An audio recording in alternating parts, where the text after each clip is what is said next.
కాకపోతే మనం రేపటి నుంచి మన పెద్దలు వెంకయ్య నాయుడు గారు చెప్పింది కానీ ఆయన మొదటే చెప్పారు, ఇష్టపడి కష్టపడితే నష్టపోయేది లేదు అని.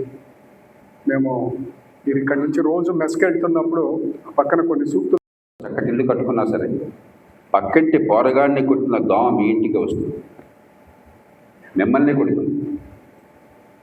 దోమ తన ధర్మాన్ని తాను నిర్వర్తిస్తుంది. దోమలు గొప్ప సోషలిస్టులు. దోమలకి ఉపరాష్ట్రపతిగా పనిచేశారా, రాష్ట్రపతిగా చేశారా, కోటీశ్వరుల, సామాన్యుల ఈ తేడాలు లేవు. మనిషి దొరికితే కొట్టడం, రక్తాన్ని పెంచడం, ఆ క్రమంలో మీ మనసు మీ శరీరంలో వైరస్నో పారాసైట్నో వదలడం, జబ్బులు మనకు వస్తాయి. మా శ్రీమతికి నాకు గత సంవత్సరం చికున్ గిన్నె వచ్చింది. ఇంట్లో చాలా జాగ్రత్తగా ఉన్నాం, ఆల్ అవుట్ వాళ్ళని ఎవరు పెట్టుకున్నాం, ఎక్కడో చోటు వచ్చింది. ఎవరికైనా తప్పదు. దోమల నివారణ ఒంటరిగా చేయలేం, కలిసి చేయాలి. అదే సమాజహితం. సమాజహితం మనకు అతీతమైనది కాదు, మనం సొంతంగా చేసుకోలేనిది, మనకు అవసరమైనది ఉమ్మడిగా మాత్రమే చేసేది సమాజహితం. కాబట్టి వ్యక్తి ఔన్నత్యము, సమాజహితము రెంటిని కలపడం నేర్చుకుంటే జీవితంలో ఆనందము, సమాజంలో సౌష్ఠవము, ఈ దేశానికి ఔన్నత్యం. ఇవి సాధ్యము, ఇవి అవసరం. కాబట్టి కొంత సమయాన్ని, శక్తిని సమాజహితానికి గురించి ఆలోచించండి. మీకు నష్టపోయే కాదు, మీ కళ్ళ మీద మీరు నిలబడుతుంది, మీ కళ్ళను నెరవేర్చుకుంటుంది. సమాజహితం గురించి కొంచెం ఆలోచించండి, అది మన కోసమని గుర్తించండి. మీలాగా మీ తోటి వాళ్ళకి ఏడాదికి ఒక్కళ్ళకి కొంచెం నైపుణ్యాన్ని ఇచ్చి, కొంచెం ప్రోత్సాహాన్ని ఇచ్చి వాళ్ళ కాళ్ళ మీద ఏర్పాటు చేయండి. అద్భుతమైన సమాజాన్ని సృష్టించుకోగలం. మరోసారి పూజ్యులు వెంకయ్యనాయుడు గారికి ప్రత్యేకంగా ధన్యవాదాలు తెలియజేస్తూ, మీ తరఫున నా తరఫున ఇంత చక్కటి సంస్థని ఆదర్శప్రాయంగా ఏదైనా చేద్దాము అని చెప్పి ఆలోచన ఉన్న వాళ్ళకి ఒక మార్గం చూపెట్టే రీతిలో ఏర్పాటు చేస్తున్నందుకు ఆ సంస్థకి చాలామంది భారం వహిస్తున్నారు, ఆ బరువు మోస్తున్నారు. నాయుడు గారి స్ఫూర్తితో ఇక్కడ శరత్ గారు కానీ, పరదేశ్ గారు కానీ, ఇతర సిబ్బంది కానీ ఎవరికి ఆత్మవిశ్వాసంతో, ఆత్మగౌరవంతో పెంచేది. రెండోది, మన దేశంలో ఉన్న సామాజిక పరిస్థితుల వల్ల తరతరాలుగా డిగ్నిటీ ఆఫ్ లేబర్ అంటాం. డిగ్నిటీ ఆఫ్ లేబర్ అంటాం, అది మనకు అంతగా లేదు. కొన్ని పనులు గొప్పవి, కొన్ని పనులు తక్కువైన భావం మన కుల వ్యవస్థ వల్ల తరతరాలుగా మన మనస్సుల్లో నాటుకున్నది. మీరంతా దాని నుంచి బయటపడ్డారు, కానీ సమాజం అంతా బయటపడాలి. నేను అప్పుడప్పుడు కొంచెం పచ్చిగా చెప్తుంటాను. మనం ఏదో ఇందాక చెప్పారు, ఐఏఎస్ 4వ ర్యాంకులకి నేను చప్పట్లు కొట్టాను, నాకు ఎందుకు అర్థం కాలేదు. మీ జిల్లా కలెక్టర్ గారు ఉన్నారు, చాలా గొప్పని మీరు అనుకుంటారు. కలెక్టర్ గారు వారం రోజుల పాటు పనికి రాలేదు. మీరు ఎవరికన్నా, అరే మా కలెక్టర్ గారు మా జిల్లాలో కలెక్టర్ ఆఫీస్కి రావటం లేదు వారం రోజుల నుంచి, నా జీవితం నిస్సారంగా ఉంది, నాకేం చేయాలో పాలుపోవటం లేదు, నా అవసరాలు తిరగడం ఒక్కళ్ళు ఎవరు అనుకున్నారు చెప్పండి. ఆయన ఉన్నాడో లేదో, వస్తున్నాడో మనకు అవసరమై ఉన్నా. మీ బాత్రూంలో తూములు కూలిపోయినాయి, మీరు సొంతంగా ప్రయత్నం చేస్తే దాన్ని క్లియర్ చేయలేకపోయినారు. దుర్వాసన వస్తుంది, బాత్రూమ్ వాడలేకపోతున్నాం. ఒక్కరోజు ఉండగలం? ఎవరు అవసరం మనకి? ఎక్కడో దూరంగా ఉండి మనకి ఎందుకు అర్థం కాని కలెక్టరా? బాత్రూంలో తూములు పొడికి తీసి మన జీవితంలో ఆనందాన్ని నింపేటువంటి ప్లంబరా?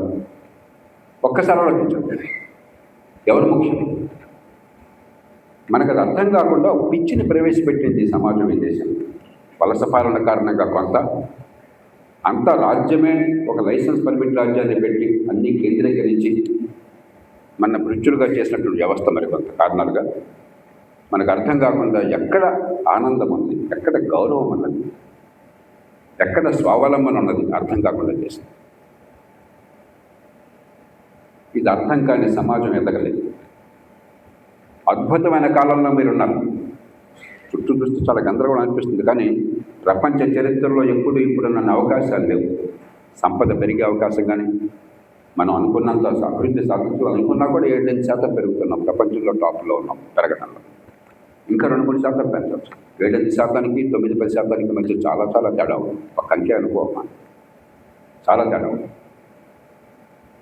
అద్భుతమైన కాలంలో ప్రపంచ చరిత్రలో ఎప్పుడూ కూడా మనిషికి తీరని ఆశలు మిగిలిపోయినాయి. ఇప్పుడు ఆ తీరని ఆశలు లేని కాలంలోకి రాబోతున్నాం. మీరంతా అదృష్టవంతులు మీ తరుణం అన్నారు. దాన్ని అనుభవించాలని చెప్పంటే ఈ నైపుణ్యము, ఆత్మ గౌరవము, పెద్దలు చెప్పినట్టుగా వెంకయ్యనాయుడు గారు ఇష్టమైన పని మనసు పెట్టి చేయడం,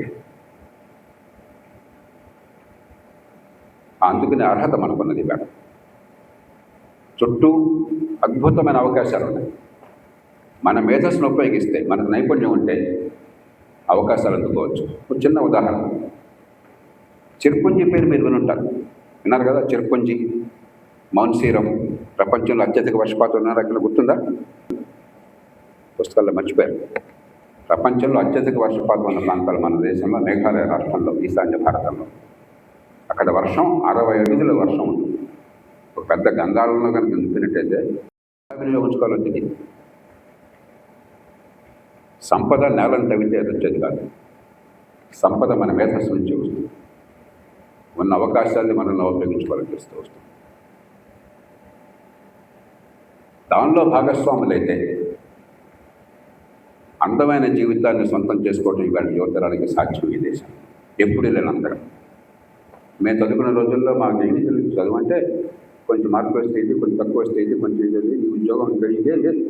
ఇవాళ ఎన్ని రకాల వృత్తులు, ఎన్ని వ్యాసంగాలు, ఎన్ని అవసరాలు సమాజంలో ఉన్నాయి. చివరి మాట, మీ అందరికీ అందమైన జీవితం ఉంటుంది. ఎందుకంటే నైపుణ్యం ఉన్నది, మార్కెట్లో మీకు గిరాకీ ఉన్నది, కొంచెం చొరవ ఉంటే చాలా ఎదగలరు. కానీ ఒక్కటి గుర్తుంచుకోవాలి, మనం సమాజంలో వ్యక్తి ఔన్నత్యం ఎంత అవసరమో సమాజ హితం అంతే అవసరం. ఈ రెండు వేరు వేరు కాదు, రెండింటి మధ్య అవినాభావ సంబంధం మనం. ఒకటి లేకుండా మరొకటి ఉండదు. ఇవాళ సమాజ హితాన్ని కోరే వెంకయ్యనాయుడు గారు, వారి తోటి వారు, మన విశ్వనాథ్ గారు లాంటి వారు వీరంతా ముందుకు రాకపోతే